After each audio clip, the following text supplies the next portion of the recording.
Maharashtra cyber विभागाकडून Murbad police उपविभागीय police Thane हद्दीतील पोलीस ठाणे अंतर्गत येणाऱ्या शाळा, कॉलेज यामध्ये जनजागृती कार्यक्रमाचे आयोजन करण्यात आले आहे। पोलीस ठाण्यांकडून सर्वसामान्य नागरिकांमध्ये ऑनलाईन फसवणूक, हनी ट्रॅप अशा अनेक प्रकारच्या सायबर गुन्ह्यांबाबत जागरूकता निर्माण करण्यासाठी सायबर जागरूकता कार्यक्रम राबविण्यात येत आहे।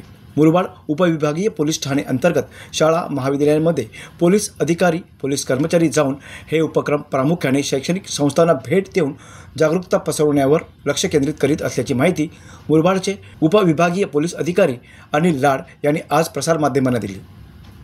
महाराष्ट्र पोलिसांमार्फत आज देशात आणि महाराष्ट्रात होणाऱ्या सायबर गुन्ह्यांच्या बद्दल नागरिकांमध्ये जनजागृती करण्यासाठी महाराष्ट्र सायबर विभागाने ज्या आमच्यासाठी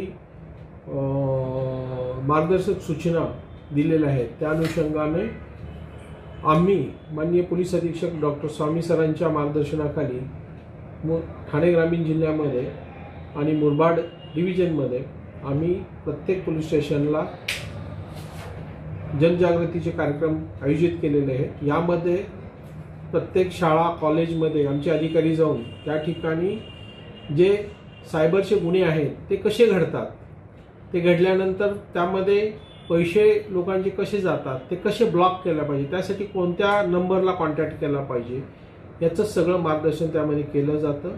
त्याचबरोबर अंमली पदार्थ विरोधी ज्या गुन्हे आहेत त्यामध्ये अंमली पदार्थ म्हणजे काय, अंमली पदार्थाचे दुष्परिणाम काय, अंमली पदार्थ कोण विकतं, अंमली पदार्थाच्या गुन्ह्यामध्ये किती शिक्षा आहे, अंमली पदार्थाच्या व्यापारामध्ये किंवा गुन्ह्यामध्ये फसला तर त्याच्या कुटुंबाची कशी वाताहत होते, या सगळ्यांबद्दल आमचे अधिकारी आज मार्गदर्शन करतायत। शाळांमध्ये प्रोग्राम घेत आहेत, पोलीस पाटलांचे प्रोग्राम घेत आहेत, कॉर्नर्सला घेत आहेत।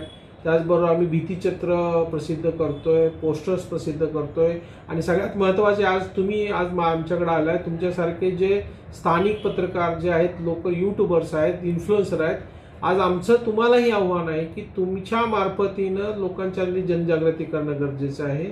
जर असे त्यांना कॉल आले, OTP मागितला तर हे लोकांनी ते दिले नाही पाहिजेत। OTP दिला, चुकून पैसे गेले तरी सुद्धा ताबडतोब तो पोलिसांच्याकडे यायला पाहिजे। तो पोलिसांच्याकडून तो नंबर ताबडतोब त्यांचा ब्लॉक करून घेऊन त्याच्यामध्ये जे नोडल ऑफिसरला आम्ही कळवतो त्या पेमेंट UPI पेमेंट आहे त्यांच्या, आणि त्याच्यामुळं ते पैसे ब्लॉक केले जातात। यामध्ये सगळ्यात महत्त्वाचा जो गोल्डन आवर आहे त्यामध्ये ताबडतोब अप्रोच होणं पोलिसांना, ही सगळ्यात महत्त्वाची गोष्ट आहे। ते जर नागरिकांनी केलं तर त्यांचे पैसे जाणार नाही। लोकांनी आमिषाला बळी नाही पडलं पाहिजे। लोकांनी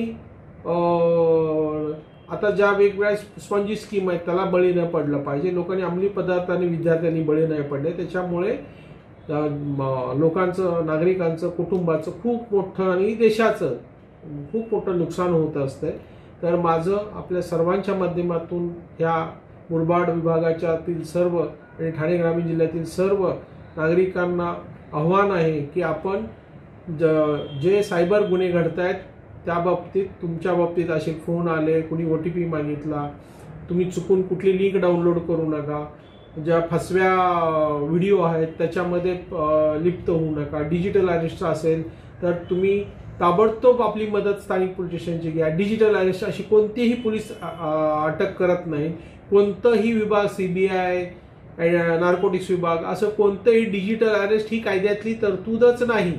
त्यामुळं या बाबतीत नागरिकांनी घाबरायचं नाही, तर आपल्या पोलिसांना, स्थानिक पोलिसांना ताबडतोब अप्रोच व्हायचा आहे। असा जर कोणी तुम्हाला करत असेल स्थानिकांनी, आणि कोणत्याही प्रकारे तुम्ही त्यांना घाबरून तुमचं काहीतरी पार्सल आलंय, तुमचं काहीतरी तुमचे पार्सलमध्ये ड्रग्ज आहेत, तुम्ही हे पैसे ट्रान्सफर केले, तुमच्या अकाउंटला हे पैसे ट्रान्सफर केले, स्वतः न उत्तर देता स्थानिक पोलिसांची मदत घ्या, जेणेकरून तुमची फसवणूक टळणार आहे। आणि त्याच्यामधून तुम्ही फक्त ज्या ऐकतोय तोच नाही, तर तुम्ही तुमच्या कुटुंबाला सावध करा, तुम्ही तुमच्या मित्रपरिवाराला सावध करा, आणि आपण सगळे मिळून हा सायबर आणि अंमली पदार्थाचा जो काही आपला प्रसार आहे तो टाळूया, आणि आपण हे नियंत्रित करून आपल्या जनतेचं, सगळ्यांचं संरक्षण करूया। मी महाराष्ट्र पोलीस आणि ठाणे ग्रामीण जिल्हा पोलिसांनी आपल्याला नम्र आवाहन करतो.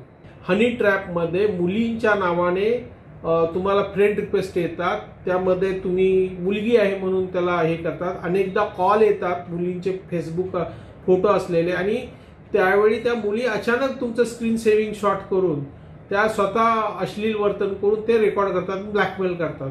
असं असेल तरी सुद्धा घाबरू नका, पोलीस तुमच्या मदतीला आहेत. तुम्ही ताबडतोब पोलिसांच्याकडे अप्रोच व्हा, जेणेकरून हनी ट्रॅपमध्ये सापडणार नाही आणि स्वतः यामध्ये गुंतू नका, कुणाच्या तर आमिषाला बळी पडू नका, जेणेकरून ती मुलगी तुम्हाला लोभात पडून तुमच्याकडून तुमचे काही ते प्रायव्हेट फोटो मागवून तुम्ही त्यात बळी पडून मग हनी ट्रॅपमध्ये अडकू नका अशी तुम्हाला विनंती. त्याचबरोबर फेसबुकमध्ये अनेक अननोन अकाउंटवरून तुम्हाला फ्रेंड रिक्वेस्ट येते किंवा इन्स्टावरून.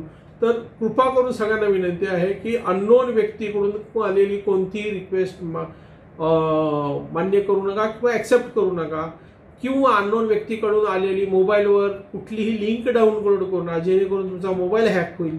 असं कोणतंही करू नका. कोणालाही पासवर्ड शेअर करू नका, कोणालाही ATM पिन नंबर शेअर करू नका. जर असं केलं तर तुमचा ताबडतोब त्या ATM कार्ड ब्लॉक करा. तुमच्या बँकेची मदत घ्या, संबंधित UPI पेमेंट जे सर्व्हिसेस आहेत त्याची मदत घ्या आणि तुमचं अकाउंट ब्लॉक करा, जेणेकरून पुढचा जो अनर्थ टळणार आहे तो टाळाचा. जीवन शिंदे, जनशक्ती, मुरबाड.